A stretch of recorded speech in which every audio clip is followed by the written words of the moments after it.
तो सोचा इसी बहाने मिल लें। अब जैसे कल ये थे, शाम को हाफ पैंट पहने घूम रहे थे, बहुत मुलाकात ही नहीं हो पाई। कहाँ? आरओबी के पास घूम रहे थे। हमें आपकी खबर रखने पड़ रही है। अब पुराने मित्र हैं। ऐसा है, सब कुछ है, बहुत ज़्यादा कैसे सुनने की जरूरत है नहीं। नगर पालिका की हालत जैसी है वो किसी से छिपी नहीं है। और नगर पालिका में अब तो खैर चुनाव आम जनता से होगा, तो जो ये खरीद फरोख्त हो गई वैसे अब हो नहीं पाएगी। हमने अव्यवस्था के खिलाफ, अनियमितताओं के खिलाफ और भ्रष्टाचार के खिलाफ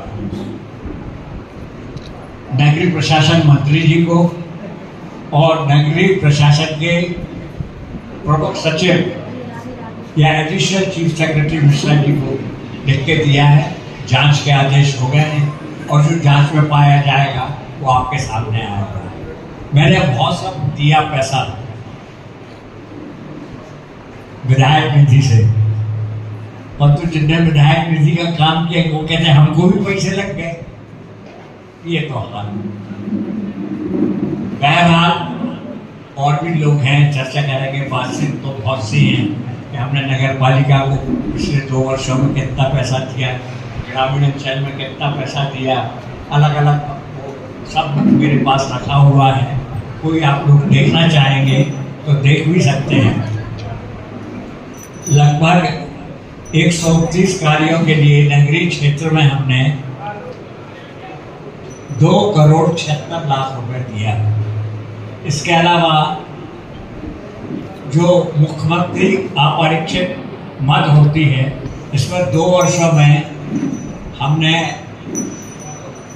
लगभग 9 करोड़ रुपए के 13 कार्य किए। और भी हैं, बहुत सारे कार्य हैं। हो गए सेक्शन, टेंडर नहीं हुआ। 5 बड़े बड़े हमें टॉयलेट बनाए हैं। हमारी बहनों को, माताओं बहनों को बहुत दिक्कत होती है। 6 जगह पर शौचालय, जिसके लिए 89 लाख रुपए है। एक शौचालय के ऊपर 15 लाख रुपए। इतना अच्छा बनाना चाहते हैं कि पानी भी रहे, व्यवस्थाएं ठीक है। ये सब करना चाहते हैं। और बहुत सी बातें हैं। मैं जिलाध्यक्ष जी से निवेदन करूँगा कि वो कोई बात अपनी तरफ से कहना चाहें तो कहें। वैसे सब सभी पत्रकार बंधुओं को रक्षाबंधन की अग्रिम शुभकामनाएं। आज बड़ा सौभाग्य है कि आदरणीय जयंत भैया ने हम सबको भोज पर बुलाया और पत्रकारों से जो हमने भारतीय जनता पार्टी ने तय किया था कि सभी जनप्रतिनिधि साल में 2-4 कार्यक्रम ऐसे करेंगे जिसमें उनके बीच में मिलना भी होगा और भोज के कार्यक्रम भी होंगे। उसी तारतम्य में आदरणीय जयंत भैया ने भी यह कार्यक्रम को आपके सामने रखा है। भैया ने बिल्कुल सत्य कहा कि जिस तरीके से नगरपालिका क्षेत्र में जो दुर्गति की स्थिति बन रही है, 10-15 सालों से जो विकास के कार्य धीरे धीरे समय क्षतिग्रस्त स्थिति में भी पहुंच रहे हैं और उसका संरक्षण भी नहीं हो रहा। निश्चित रूप से नगरपालिका कांग्रेस की है, उसके बावजूद भी आदरणीय मलैया जी ने भरपूर सहयोग किया। अपनी निधि का भी फायदा दिया वहां पे, और जहां भी सरकारी अड़ंगाएं थी, अड़चनें थी, उसको भी शासन से पूर्ण कराने का प्रयास किया। लेकिन उसके बावजूद भी जो नगरपालिका की स्थिति सुधरने की बजाय बिगड़ती जा रही है। बहरहाल लगभग 8 महीने बाद फिर से हम लोग चुनाव में आएंगे और पूरी ताकत के साथ में इस बार डायरेक्ट चुनाव है तो नगरपालिका विजयी भी होगी। आज लेकिन एक भोज का कार्यक्रम है, भैया ने वो विषय रखा, इसीलिए मैंने उस विषय को आगे बढ़ाया है।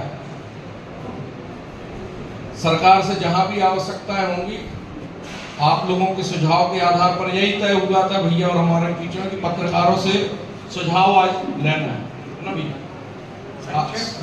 आप लोग आज सुझाव भी देंगे, चर्चा भी करेंगे, तो यही एक विषय था।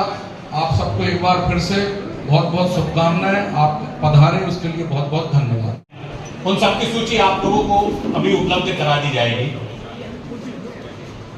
उसके साथ साथ जो मुख्यमंत्री अधोसंरचना मद है या पेयजल सप्लाई को लेकर भी जो कार्य हुए हैं उसको लेकर भी, मॉडल रोड को लेकर भी जो पीपी मोड पर भी कार्य हो रहे हैं उसको लेकर भी सारी जानकारी आपको उपलब्ध करा रहे हैं।